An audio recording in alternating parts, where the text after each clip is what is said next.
وَأَوْصَانِي بِالصَّلَاةِ وَالزَّكَاةِ مَا دُمْتُ حَيًّا. My Lord has firmly commanded me to pray and to give charity or to purify myself as long as I am alive. مَا دُمْتُ حَيًّا, as long as I remain alive. This is a statement of Isa alayhi salam. This is a very powerful reminder about our approach to prayer and how we approach prayer and how we perceive and think and how we implement prayer in our lives. You see, we're supposed to pray, it's saying, as long as I am alive. Till my last breath, I am committed to salah, to prayer. Now what does that exactly mean? It means no matter what comes up, prayer is something that I will hold on to till my last breath. I will concern myself with till death.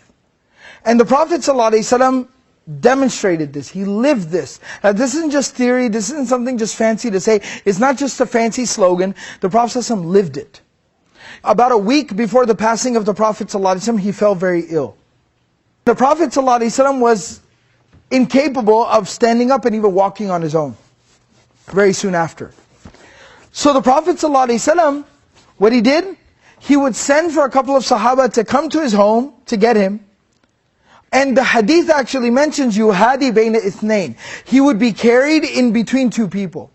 Yeah, and what that word yuhadi means in classical Arabic is, you know when you have trouble walking on your own and you put your arms around like two people's necks, two people's shoulders, and they kind of carry you and walk with you like this?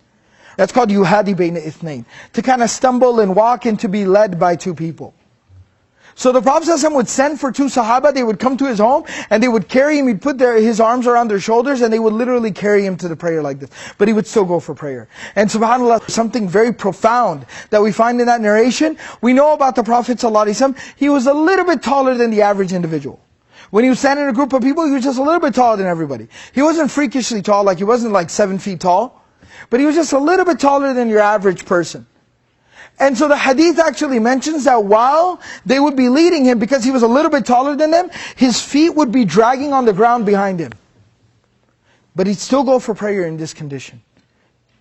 Teaching us, prayer is something we do till our last breath. Umar ibn al-Khattab radiallahu anhu.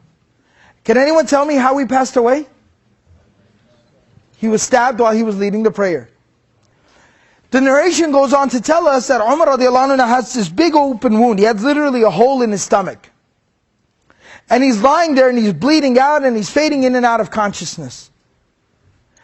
And then while he's in that state and in that condition, he hears the call, the adhan for prayer.